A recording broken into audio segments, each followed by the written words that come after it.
SoFi's first profitable quarter is almost upon us. On Monday, SoFi will report their quarterly earnings, and I fully expect them to report their first profitable quarter.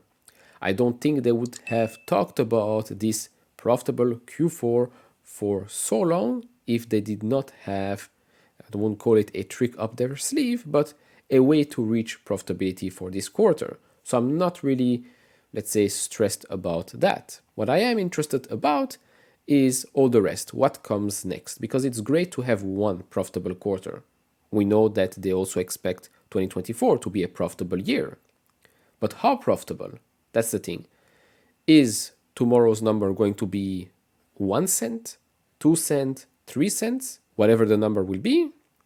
The number for the full year, in my opinion, should be much higher. So if, let's say, tomorrow's EPS is 3 cents and guidance is just, let's say, 5 cents or 6 cents, that isn't really that great. If EPS is basically, let's say, break even or 1 cent, but guidance for the year is going to be 5 cents, okay, that's better. Going back to the first scenario, 3 cents tomorrow reporting, then for the full year, 10 cents, 14 cents, best case scenario.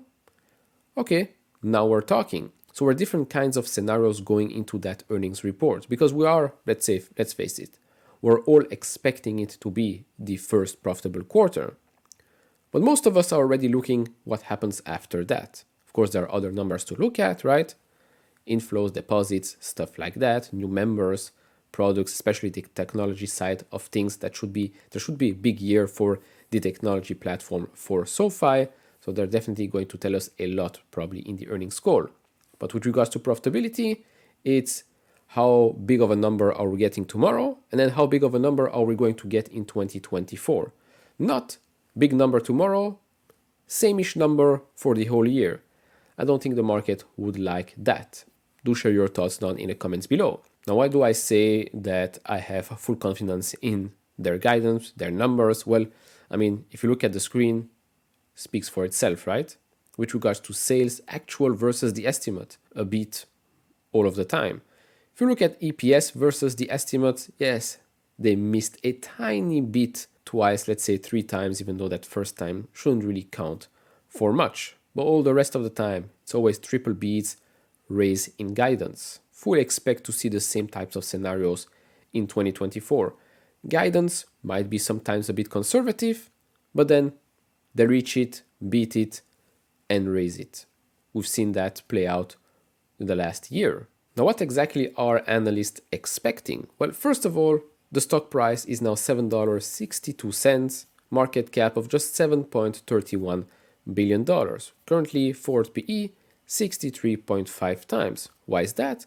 Well, because the expectations for fiscal year 24 and 25 are this. Sales growth, still quite nice, 18.86% year-over-year growth. EPS for fiscal year 2024, currently the expectation is 9 cents. For fiscal year 2025, another sales growth of close to 18% year-over-year. Then EPS growing 188.5% to reach 25 cents already in 2025. So you're really not paying that much if you're already looking past this year. Now, going back to that 2024 number, 9 cents, how do they reach that? It's pretty low, right? If we are thinking about tomorrow's number being maybe 1, 2, 3 cents. For the full year, are we only getting 9 cents? How do they get those numbers? Well, we have more numbers to look at. So if we look down here, this is, by the way, for Q4 of calendar year 2023. So the numbers for tomorrow, EPS adjusted, they expect 4 cents. And so for the next coming quarters after that, they expect 2 cents in Q1, 4 cents in Q2, 3 cents in Q3, and then another 4 cents in Q4. Remember, this is calendar year, not fiscal year, which also means that net income adjusted is going up, then down, up again, but not as high as before. This is what I meant at the start of this video. How well are they going to be throughout the year? How profitable is the core business? Was it just an accounting trick, let's call it, to reach profitability? or is the core business itself becoming more and more profitable? Is free cash flow also going to improve over time or not? These are the things we should be asking ourselves. Hopefully we're getting a lot of answers already tomorrow, or by the time you're watching this video, on Monday. Currently, if you look at the average analyst price target, by the way, there are 20 analysts covering this company, 12 of those have a hold rating, but the average price target sits at $9.50, representing 24.67% upside. In the past, earnings report, the same thing, right? Great numbers, raise of guidance, stock price goes up, a couple of days later, stock price goes down as well. But right now, in the next 12 months, the average price target sits at close to 25% higher than where we're at today. Pretty positive if you ask me. Now quickly looking at the number from last quarter, GAAP net revenue, $537 million, that increased 27% year over year. Record adjusted EBITDA of just under $100 million, that's up 121% year over year. So again, this is a company that is growing top and bottom line quite fast. And this is despite being in a, say, tough scenario, tough environment, right? Student loans, high inflation, recession, no recession, what's happening? Of course, it would benefit with not a recession, inflation coming down should benefit from that. Last quarter, we had a great quarter with regards to new member additions, 717,000. Quarter end total member was up 47% year over year. Of course, I would love to see maybe a metric of monthly active users because it's great to add new members, but are those members active? Yes or no? That will definitely help us also understand the profitability side of things. Total deposit growth, $2.9 billion. Let's hope that the number tomorrow is also close to that. That's up 23% during the third quarter to $15.7 billion. And of course, management raises full year guidance. What was that? Well, for the full year, management expects now net revenue to be just over $2 billion at the midpoint, up from its prior guidance of $2 billion, let's call it, and full year adjusted EBITDA of around $392 million, up from its prior guidance of $338 million at the midpoint, representing a 48% incremental adjusted EBITDA margin and a range of 18.9% to 19.2% adjusted EBITDA margin. Also, what's the number going to be in 2024?